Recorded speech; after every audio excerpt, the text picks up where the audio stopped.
یہ ہے کہ وہ عرف کلی ہو، اکثر تک موجود ہو، اور تیسرا جو شرط ہے کہ معاملہ کرنے والوں کی طرف سے عرف کے خلاف کوئی صراحت موجود نہ ہو، جو لوگ صاحب معاملہ ہو ان کی طرف سے عرف کے خلاف کوئی صراحت موجود نہ ہو۔ اور جو چوتھا شرط ہے وہ یہ ہے کہ عرف کو اختیار کرنے کی صورت میں شریعت کی کوئی صریح قطعی نص یا شریعت کا کوئی قطعی اصول متاثر نہ ہوتا ہو۔ یہ چار شرطیں ہیں، اور اگر عرف اور شرعی دلائل میں تعارض آ جائے تو پھر اس وقت ترجیح کس کو ہوگی؟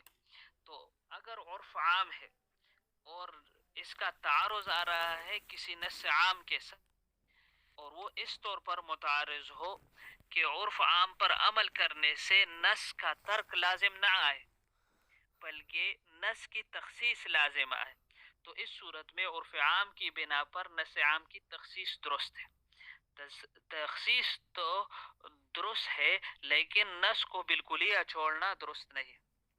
اگر عرف عام نص سے متصادم ہو، یہاں تک کہ عرف عام کا اعتبار کرنے سے نص کا ترک لازم آئے، تو عرف عام شرعاً ناقابل قبول اور غیر معتبر ہوگا۔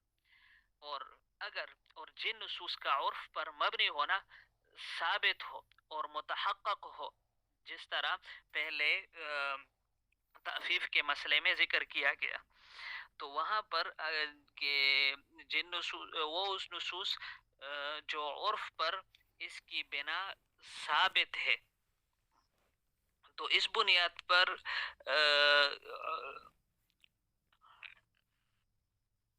یہ فیصلہ کرنا کہ یہ عرف پر مبنی ہے جب تک متفقہ طور پر اکابر سے یہ منقول نہ ہو، اور خود اپنی طرف سے اس نص کے بارے میں یہ کہنا کہ اس کا مدار عرف پر ہے، یہ انتہائی نازک اور ذمہ داری والا کام ہے۔ یہ فیصلہ کس کا ہے کہ اس نص کا دار و مدار عرف پر ہے، تو اس کے لیے جو مہارت چاہیے وہ علوم اسلامیہ میں غیر معمولی مہارت رکھنے والے دقیق النظر، محتاط اور خدا ترس علماء اور فقہا کا کام ہے، لیکن انفرادی طور پر نہیں بلکہ اجتماعی طور پر ہی یہ کر سکتے ہیں۔ یہ پھر آگے قواعد الفقہ اگر آپ کہیں پڑھیں گے تو وہاں پر پھر یہ کہ اجتہاد میں تجزی جائز ہے یا نہیں ہے، تو اس عنوان کے تحت اس پر تفصیل ہوتی ہے۔ تو یہ ہر کس و ناکس کا کام نہیں ہے کہ اس عرف کا مدار جو ہے یہ نص کا مدار عرف پر ہے۔ اگر عرف عام ایسے مسئلہ سے متصادم ہو جس کا ثبوت قیاس سے ہے، تو پھر عرف عام کو ترجیح ہوگی اور قیاس کو ترک کیا جائے گا۔ اس عرف عام کی وجہ سے اس قیاس کو ترک کیا جائے گا۔ اگر عرف خاص کا دائرہ بہت محدود ہو تو اس کی بنیاد پر قیاس کو ترک کرنا درست ہے، قیاس کو ترک کرنا درست نہیں ہے۔ اگر عرف خاص کا دائرہ بہت محدود ہو تو پھر اس کی بنیاد پر قیاس کو ترک کرنا درست نہیں ہے، لیکن اگر عرف خاص کا دائرہ بہت وسیع ہو تو اس کی بنیاد پر قیاس کو ترک کرنا درست ہے۔ اگر عرف شریعت کے بنیادی مقاصد اور مصالح سے متصادم ہو تو اس کا اعتبار نہیں کیا جائے گا۔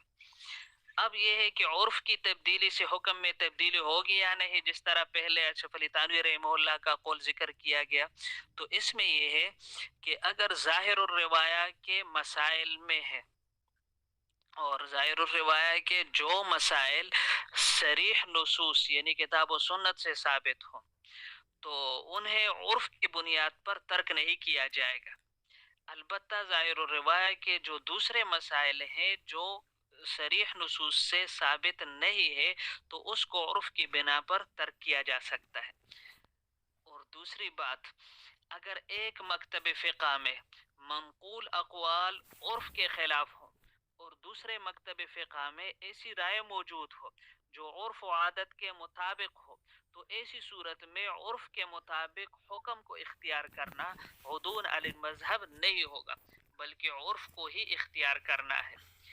لیکن یہ تب ہے کہ اس اعتبار میں عرف کی شرائط کو ملحوظ رکھا گیا ہو، جس طرح اجرت علی الطاعات والے مسئلے میں نے بتا دیا۔ اور جو احکام فقی نصوص کے بجائے محض عرف و عادت پر مبنی ہو تو ان میں عرف کی تبدیلی کی صورت میں نئے عرف کے مطابق حکم لگا دیا جائے گا.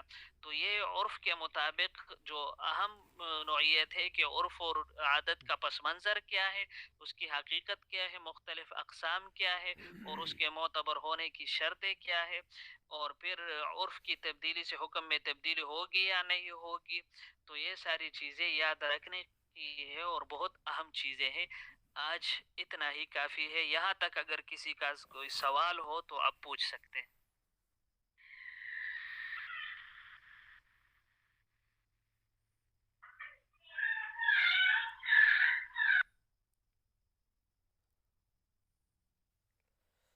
السلام علیکم مفتی صاحب، کیا حال ہے؟ ٹھیک ہو؟